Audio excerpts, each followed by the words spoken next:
Halo Sobat TV, kembali lagi dengan saya Dr. Andika. Pada video kali ini kita akan membahas suatu kondisi nyeri yang sering ditemui pada masyarakat yang dinamakan dengan carpal tunnel syndrome atau CTS. Jadi ini Sobat TV, carpal tunnel syndrome atau bisa disingkat dengan CTS. Jadi CTS ini merupakan suatu kondisi ini di mana saraf di bagian pergelangan tangan ini kejepit Sobat TV. Gejalanya apa? Gejalanya itu jadi ini misalnya ini jempol, telunjuk, jari tengah, jari manis, dan kelingking. Itu dari jempol, jari telunjuk, jari tengah, dan setengah jari manis itu mengalami rasa nyeri, kebas-kebas, kesemutan, seperti itu Sobat TV. Ini banyak ditemui pada masyarakat. Nah, sekarang siapa aja yang bisa mengalami CTS? Nah, mereka yang beresiko mengalami CTS itu adalah mereka yang menggunakan pergelangan tangannya dengan repetitif. Jadi, misalnya tukang ulek atau tukang kebersihan, sapu pel yang menggunakan pergelangan tangannya secara repetitif.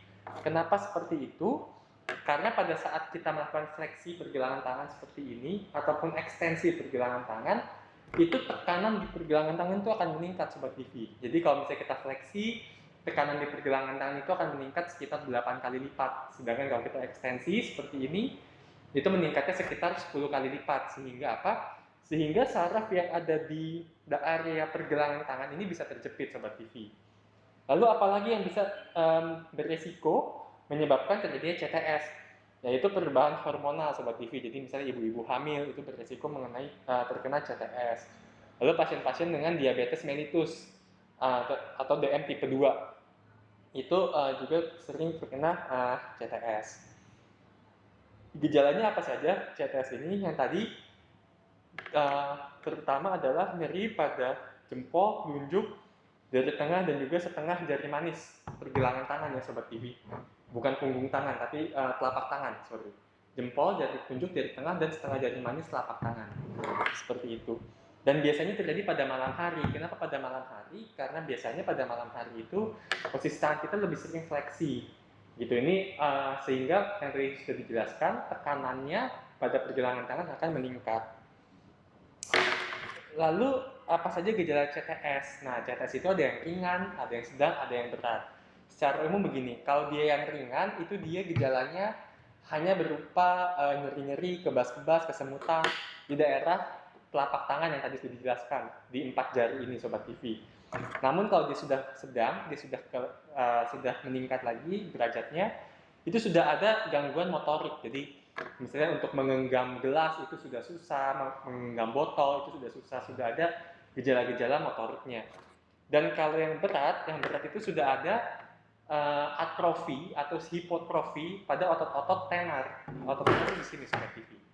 Jadi otot-otot di sini itu sudah mulai mengecil. Karena apa ya? Karena tadi sarafnya kejepit, nyeri, dan juga sudah sehingga ototnya itu tadi jarang digunakan. Seperti itu. Lalu sekarang bagaimana cara kita mendiagnosa CTS? Apa benar nih? Apakah semua nyeri pada pergelangan tangan dan telapak tangan itu disebut juga CTS? Jadi ada beberapa tes nih Sobat TV. Ini tes sederhana ada 3. Yang pertama ini namanya Valen test. Jadi Valen test itu nanti kita membuat telapak tangan kita seperti ini. Kita tahan seperti ini kurang lebih 30 detik. Nanti akan terasa kesetrum atau kesemutan di daerah pergelangan tangan sampai telapak tangan, khususnya 3,5 jari ini Sobat TV.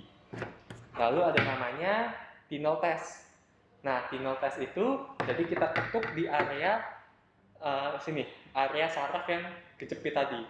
Jadi kita ketuk di daerah sini, maka dia akan terasa nyeri atau kebas-kebas atau kesetrum atau kesemutan. Dan yang terakhir namanya flick sign. Flick sign itu jadi kita kebas-kebaskan pergelangan tangan kita seperti ini, maka gejala-gejala nyeri itu akan berkurang. Jadi itu tes sederhana untuk mengetahui apakah seseorang terkena CTS atau tidak. Tentu ada lagi pemeriksaan yang lebih advance, misalnya pemeriksaan EMG dan juga KHS. Nanti dari situ, dari pemeriksaan itu kita bisa lihat seberapa parah CTS yang dialami oleh pasien. Lalu bagaimana dengan pengobatannya? Jadi untuk pengobatannya tentu ada 2. Ada obat-obatan dan juga ada operasi. Nah, obat-obatan ini tentunya adalah obat-obatan untuk menghilangkan rasa nyeri Sobat TV. Jadi untuk mengurangi rasa nyeri, untuk mengurangi kebas-kebasnya, untuk mengurangi kesemutannya. Dan juga yang penting adalah seringkali tangan kita ini dibatasi pergerakannya Sobat Divi. Karena tadi faktor risikonya itu adalah pergerakan tangan berulang, fleksi dan juga ekstensi, sehingga untuk mencegah terjadi CTS ini adalah kita buat pergelangan tangan kita itu di posisi yang normal, posisi anatomis. Jadi seringkali diberikan alat bantu di area pergelangan tangan. Lalu obat-obatan itu bisa obat-obatan minum, bisa juga obat-obatan suntik Sobat Divi. Jadi seringkali pasien-pasien CTS itu disuntik di daerah saraf yang mengalami jepitan tadi. Namun jika pengobatan tadi gagal atau jika CTS sudah berat, maka harus dilakukan operasi. Karena tadi CTS itu terjadi karena jepitan saraf di area pergelangan tangan. Nah, kalau jepitannya sudah sangat berat, sudah tidak mempan lagi dengan obat-obatan, dengan tadi terapi sudah tidak berfungsi, sudah tidak berguna, maka harus dilakukan operasi.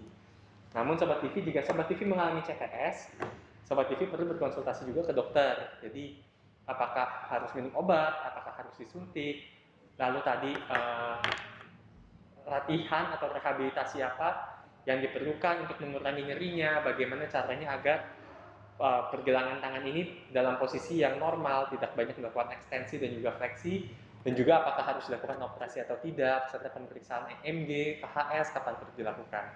Begitu Sobat TV. Sekian video dari saya pada hari ini, sampai ketemu di video selanjutnya.